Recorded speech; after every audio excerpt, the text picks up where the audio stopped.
Hello and welcome to the Professional Media Presence podcast series. In today's episode prepared by Turku University of Applied Sciences, doctoral researcher Roosa Wingström will be talking about creativity in the era of AI.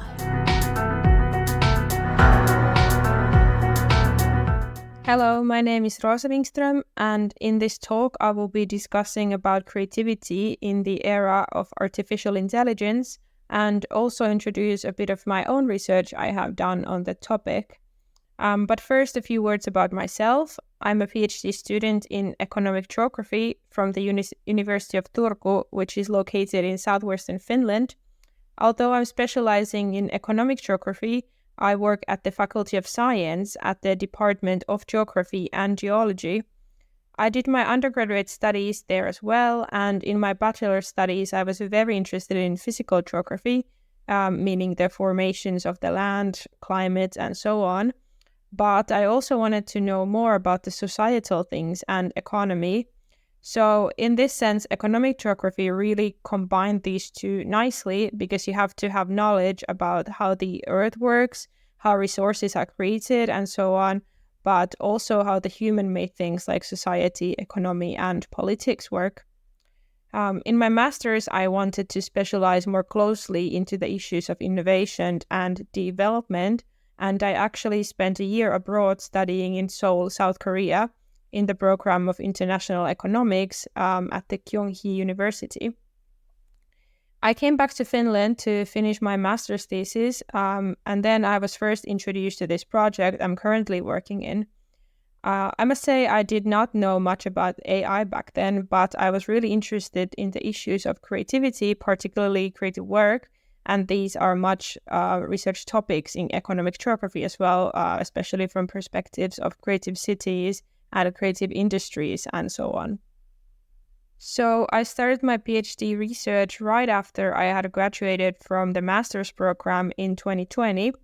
I joined the project Luotai, Creativity in the Era of Artificial Intelligence, that is funded by Kone Foundation and led by Associate Professor Johanna Hautala, who is now working at the University of Vaasa. The project involves a multidisciplinary group of researchers from economic and human geography, organization studies, new media art, and computer science. And Luotai focuses on a creative process in the everyday work and moments of creativity with novel technologies, and also on the outcomes that are evaluated as creative or not.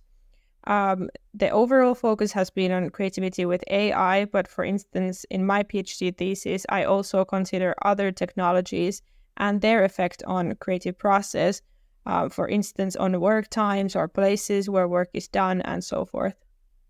So in this talk, I have a closer look into these topics and particularly focus on the issues of artificial intelligence and creativity. And I draw from my first research article where we interviewed 26 new media artists and 26 scientists who work with artificial intelligence. And in that paper, we wanted to know how AI has affected the work of these professionals and how they see the creative work with AI themselves. And then we also discussed about general topics like AI and what actually is creativity. So it has been really inspiring to do this research because AI and especially the creative use of AI has developed rapidly while I've been working on this topic for the past 4 years.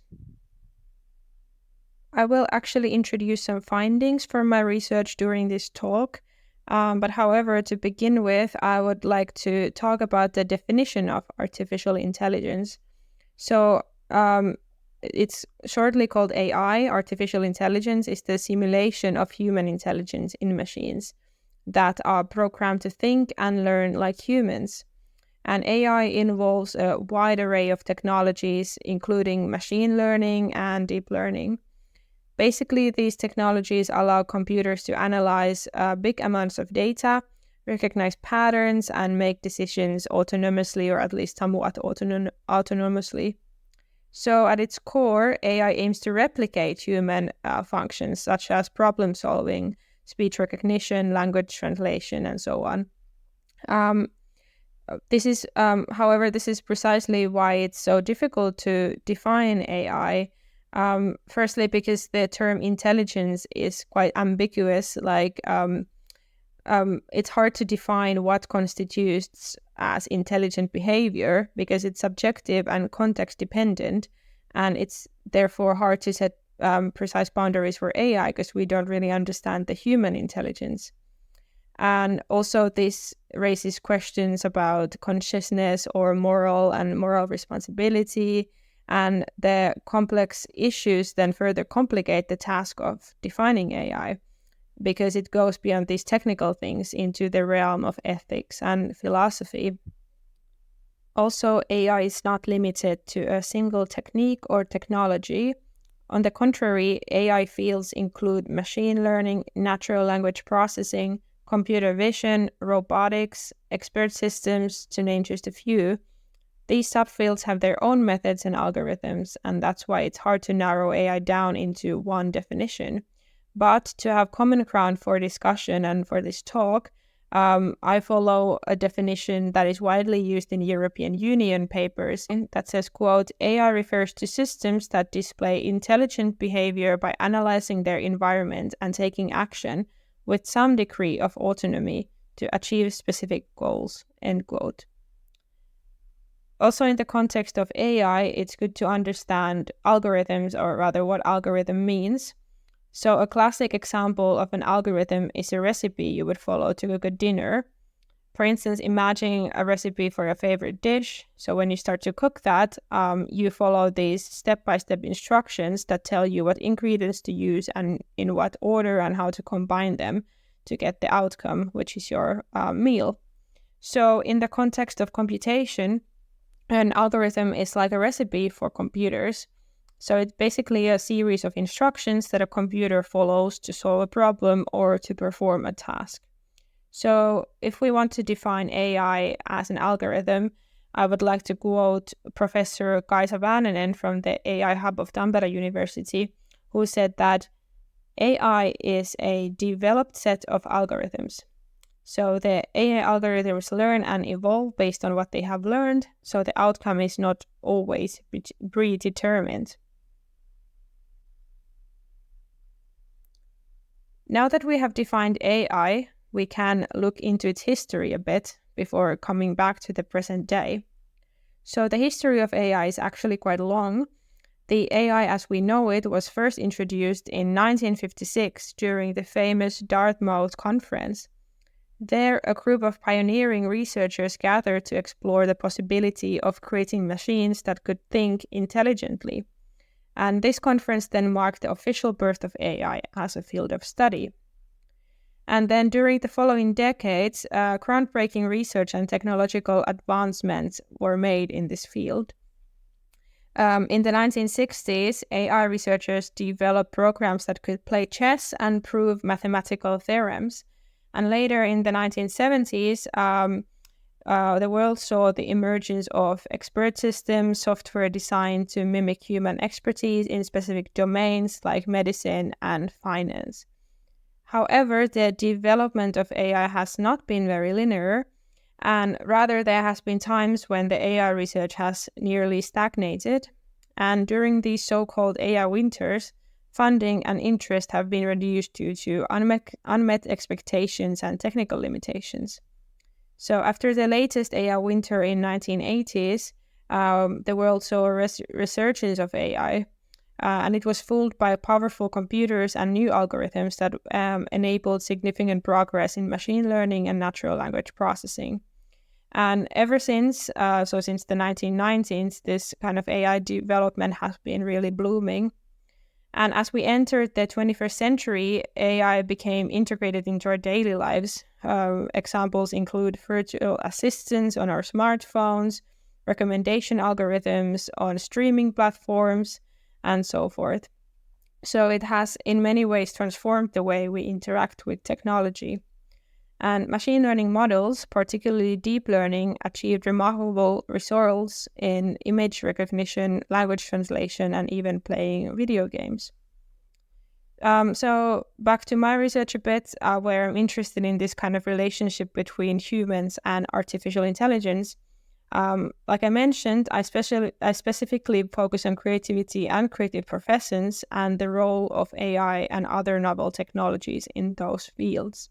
So AI is perhaps now more timely than ever because of its use in creative work, meaning producing new pictures, texts, and so on.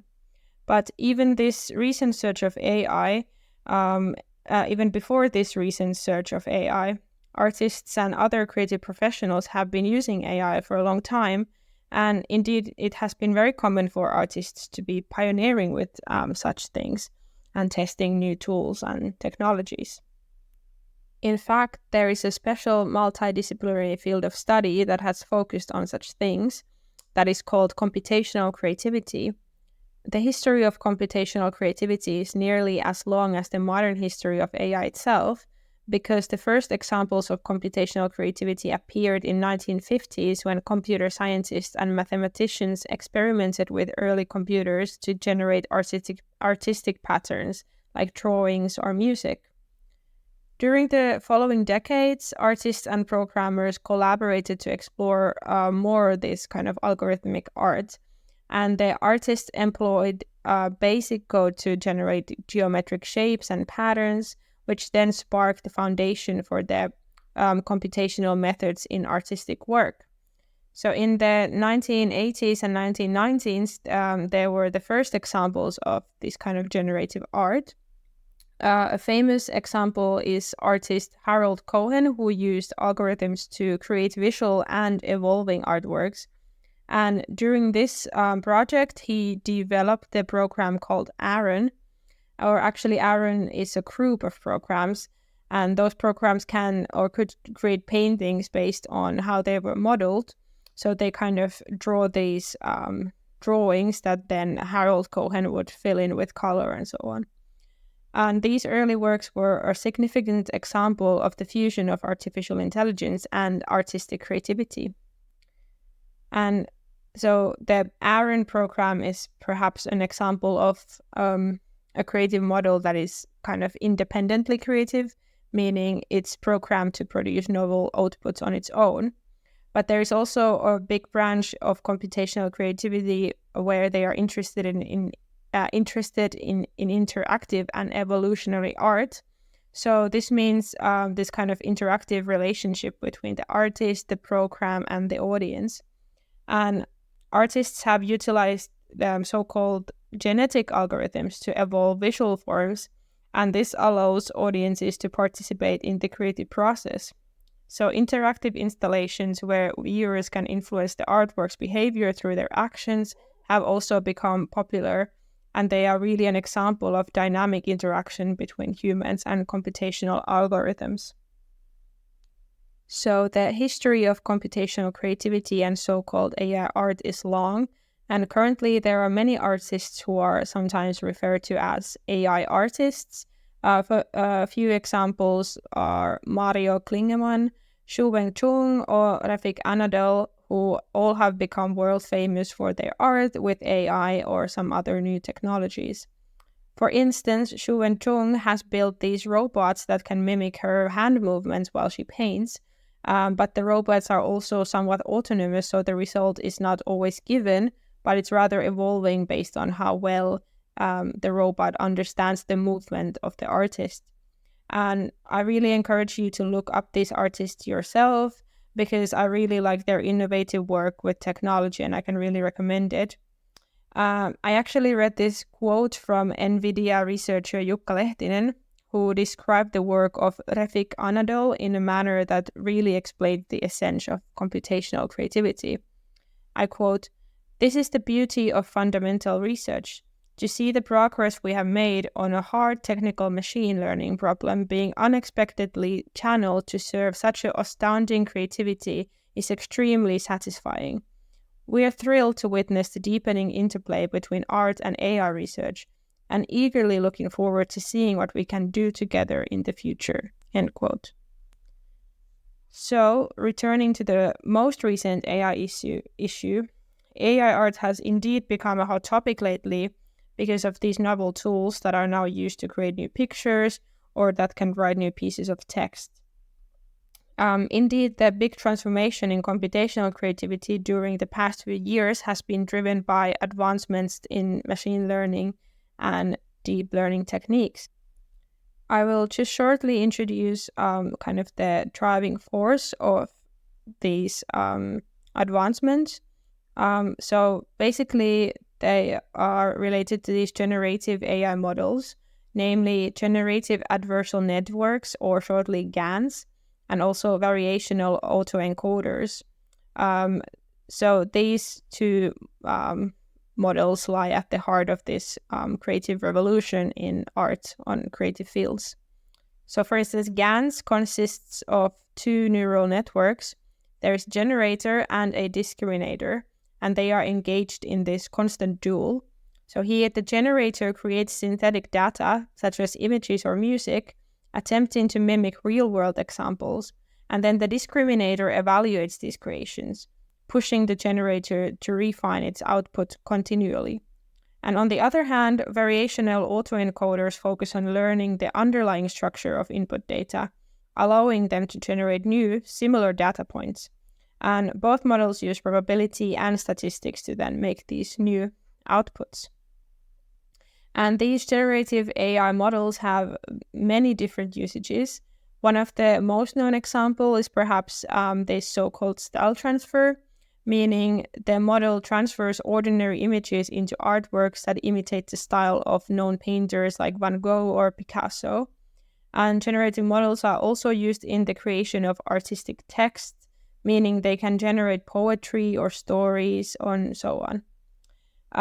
Recently, programs like Midjourney or ChatGPT have become widely used. For instance, Midjourney can create new images that look like artworks based on a line of text or a prompt that the user puts in. And you have probably seen many examples of these generations because they have been trending all over the internet during the past year or two.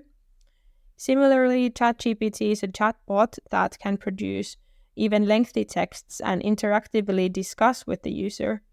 It is argued that these generative AI models like Midjourney or ChatGPT and many, many others have in a way democratized art creation because they allow both the professional artists and amateurs to experience and innovate without constraints.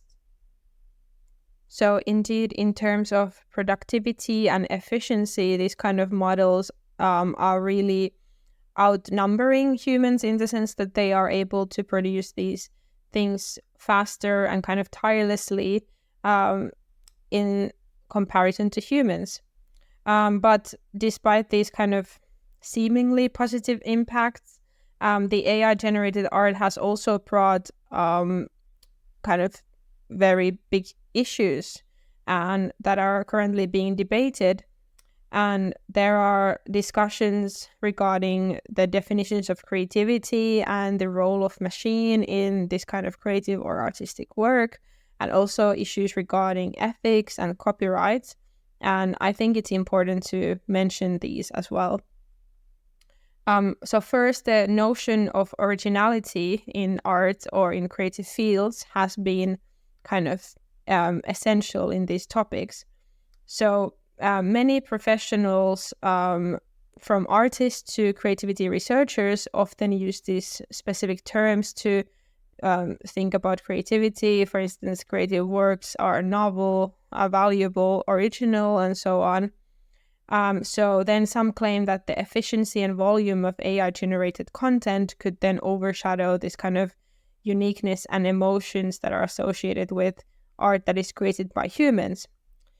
And in my research, when I interviewed the scientists and artists, I actually asked this question from the participants. Do they think AI can be creative? And the answers to these questions varied. And approximately half of the people thought that at least some AI models can be creative if given kind of the right definition of creativity. And what I mean by this is, for instance, if you put two digital paintings in front of an audience, and one of them is created by an AI model, and the other is created by a human digital artist, many people could not perhaps differentiate between what is made by AI and what is not. But also, if we would just ask the audience, do you like these paintings? Do you think they are creative? Do you think they are nice? They might say, yes, I think this is pleasant, and so on. So from this perspective, if we only look at the outcome, so for instance, creative outcome that the AI has made, it can be considered creative, and that was also brought up by my research participants. However, some of the participants also noted that AI is not creative in their opinion. And this really relates to the questions of consciousness, because they say or argue that creativity requires intent and motivation, and AI does not have those qualities. And AI also cannot ascribe meaning to artworks it sees. It can maybe analyze them based on programming if it's been programmed to analyze with some criteria, some pictures, but it can't kind of ascribe emotion or context to the artworks. So based on my research answers, or kind of the participants' answers, I really could not give like one simple answer because it really depends on the context. But I would say the question about AI's creativity is quite an unanswered topic at the moment, and I think it might be so. It's still a very philosophical question that might be debated forever and ever. And I think rather the question now is, how is this creativity of an AI impacting our creativity or human creativity, and what does it mean for us? Second, when AI generates art, there is a question that rises, that can it truly be considered original? Because AI algorithms learn from vast data sets that emulate existing artistic styles or techniques, and many artists and users have been concerned about plagiarism in this sense. So it seems important to identify the line between inspiration and imitation. And this also relates to the concerns regarding ownership and authorship. So when a machine learning algorithm generates a piece of art, who owns the rights to it? Is it the developer who created the algorithm, or the person who initiated the AI to generate the art, or the AI itself? Or is it okay that the programmers of a model profit from the labor of artists whose artworks they have used to train the model? There have already been examples of lawsuits where authors and artists have raised questions regarding copyright issues, and there has actually been lawsuits against AI companies for using their artistic work without consent. However, since the models often use large data sets with millions data pieces, it is difficult for a single artist to prove that their work has been used by the model. Indeed, traditional copyright laws are not equipped to address this issue, which has led to legal ambiguities. This lack of clarity here can result in disputes and challenges in creative professions. Third, the AI-based tools can be used to create hyper-realistic images and videos that then blur the lines between reality and fiction. In these so-called deepfakes, one person's face can be imposed to another person's body, or even in a video. Even if this technology can be used in an artistic ways, it also raises ethical concerns about misinformation, identity theft, and the lack of trust in visual media. Moreover, such models might use public datasets or personal images without consent from the individuals depicted in the pictures. So this raises privacy concerns, particularly when generated pictures of videos involve private individuals or sensitive contexts. And fourth, there is a common concern among creative professionals that the widespread adoption of AI art tools could potentially disrupt traditional creative industries. This also relates to the bigger discussion regarding the impact of AI and automation on labor. For instance, some digital artists find it difficult to compete with the speed of AI-generated art because new digital pictures based on text prompts can be created in seconds or minutes. Thus, there is a lot to take into consideration when the use of AI becomes commonplace in creative industries to secure the livelihoods of creative professionals who already often work in precarious conditions. Luckily, many researchers predict that AI is not going to entirely replace the human worker, but rather creative work enhanced by AI tools might become commonplace, as it already is very widespread. This was also a common idea amongst my research participants, and when I asked about it, many of them said that they could see themselves being creative with AI, meaning they could utilize AI in their own work in one way or another. However, there was a big difference between how artists and scientists saw this tool, because for artists it was kind of this playful companion that they could use to try new things and see what works, whereas computer scientists said that they really want the AI to work well, and there can't be no faults because they need to trust the outcomes that the AI models produce. So to sum up these concerns regarding creative AI, I think it's crucial for artists, technologists, ethicists, and policymakers to collaborate. And we need to establish guidelines and regulations that will then protect the rights of artists and cultural workers, and that ensure consent and privacy, and also promote fairness in the creative industries. So in this way, it's good to promote public awareness about the ethical implications of AI. And by thinking about these ethical challenges, I think society can then embrace the benefits of AI and even AI-generated art if we just uphold the rights of artists and then promote human values and what is morally right. And for instance, European Union has already begun to regulate AI and aims to impose certain requirements for developers of AI to ensure the ethical use of these technologies. So in conclusion, these generative AI models have really put us in the new era where the lines between human creativity and AI have blurred. Here, the responsible development and usage of AI models can unlock even more possibilities for creativity. And at the same time, we must value human creativity and work. So advancements in machine learning techniques and algorithms continue to make the capabilities of these technologies better, which then enable even more sophisticated and novel results. And for instance, there are new developments regarding the integration of AI in virtual reality or augmented reality. And this can definitely open new doors for interactive and immersive AI art experiences. So as AI art evolves, it challenges our perceptions and encourages us to think, or rather rethink, the boundaries of creativity and the very essence of what it means to be creative. I think researchers Simon Colton and Gerard Wiggins have put it nicely in their article called The Final Frontier, where they say, quote, "The artifact resulting from a creative act should be seen as an invitation to engage in a dialogue with the artifact and the creator and the culture and yourself," end quote. With this, I would like to finish my talk. I hope listening to me has inspired you to explore these issues that are so critical for us today. Thank you very much for listening.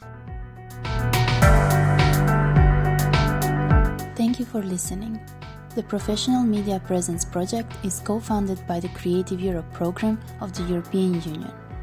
Make sure to follow the updates on our social media, Instagram and Facebook, and visit our website pmpproject.eu. Stay tuned for more episodes.